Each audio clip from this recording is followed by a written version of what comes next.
Information literacy skills help us every day. The more we develop our information literacy skills, the better we are at knowing when we need information, understanding how much we need, finding relevant information quickly, evaluating what we find, and using it responsibly to get something done. This video will explain how the 5 information literacy standards can guide us through the world of information to accomplish a task.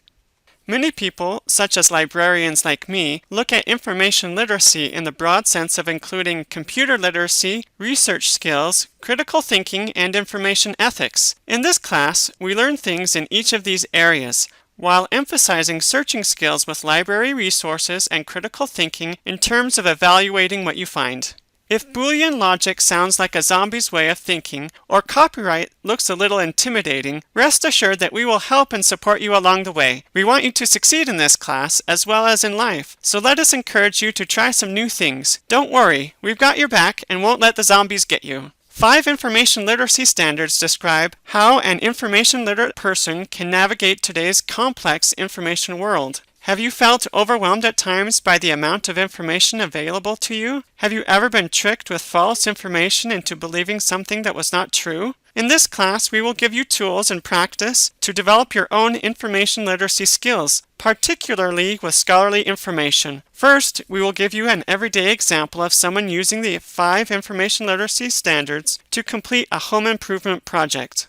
The first information literacy standard involves determining the nature and extent of the information needed. I have a fence around my backyard that needs to be stained or painted every few years, or it starts to look gray and run down. Here's a picture of one section of my fence. When I see the fence looking more weathered, then I know it's time to paint it again. This is part of the articulating a need portion of information literacy. It involves knowing when you need information. Taking time to think about how much paint and what kind of paint is also part of this step. If I do not know the answers, then I need to identify some information resources that have the answers. How do you know when you need information? What kinds of projects have you had to complete? After you decide to solve a problem or begin a project, you often need to find the right kind of information. With some home improvement projects, I like to talk to people to find my answers. So I like to go to the hardware store and talk with employees who have experience with do-it-yourself projects. People can be information sources. They can tell me things I need to know. If I have never worked on a project like this before, it does not hurt to ask them, what else do I need to know that I have not considered yet? This may prompt them to tell you something they forgot to say that could be important. If you have done this before, you may not even think about these little steps. But in this class, we do ask you to describe these little steps that add up to the completion of a big project. Therefore, at the store, I can look for the paint section. Knowing that a hardware store is organized into lumber, paint, lawn, hardware, and other departments is helpful, so I know what to look for when I get there. Understanding that indoor and outdoor paints are generally separated from one another is also beneficial. If I kept information on old paint cans from the last project, then I can just look for similar labels with the semi-transparent cedar paint I need. If I know how much paint I need, if the store has enough in stock, and if I have the money, then I can buy what I need and take it home.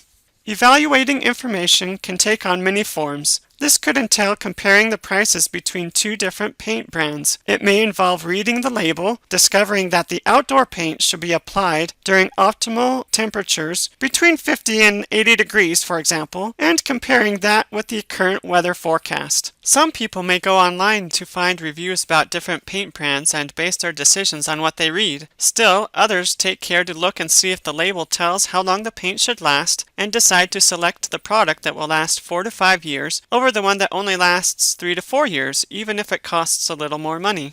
Standard number 5 involves the legal, social, economic, and ethical influences on the creation, sharing, ownership, and usage of information. Wow, that's a mouthful, right? Let's take it one piece at a time. We do not always think about the legal aspects of information, but with my paint example, we know that as a property owner, I have the right to paint my fence. However, if me and my fence painting team get some paint on someone's car parked near the fence, then we may be liable under the law to make things right with the car owner. Put another way, I can paint my own property, but not the property of others without their permission. In the past, I have warned my neighbor when I plan on painting the fence. I have offered to put drop cloths on his RV so we do not paint it. If he knows about it, he is willing to move it, so we do not accidentally paint his RV. Keeping on good terms with your neighbor is a good thing. I recommend it. This relates to the ethical and moral aspects of how we use information. Of course, if I just paint a message on the fence, that may get my neighbor's attention, but whether they like it or not is a different question entirely. If a paint company publishes their product information freely on the internet, then more people may actually buy their stuff. Also, if I go to a paint store and ask for recommendations, the sales clerk may suggest a higher priced product, especially if they work on commission. You may already know that when you search for things on the internet, many of the first results in your search are sponsored. That means someone has paid the search engine company to place their results near the top whenever certain keywords are entered. Money has a huge impact on what kind of information we encounter. We will talk about how academic information costs a lot of money later in the semester. With many do-it-yourself projects, money plays a key role in the decisions people make as they work to finish a project.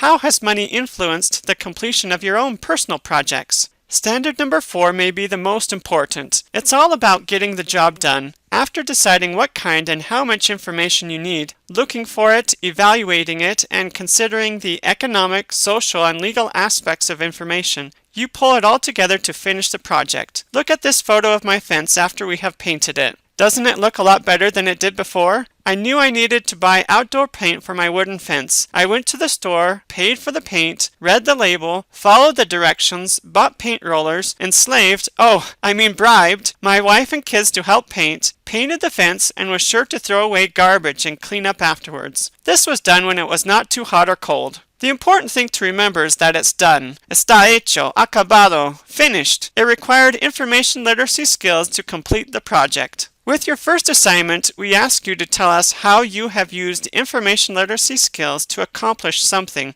Use all 5 information literacy standards to show how you started and finished your project. We look forward to seeing your work. Thank you for watching this video. Be sure to watch and study the other information literacy and class materials required for this week. Have a great day, and we'll see you online.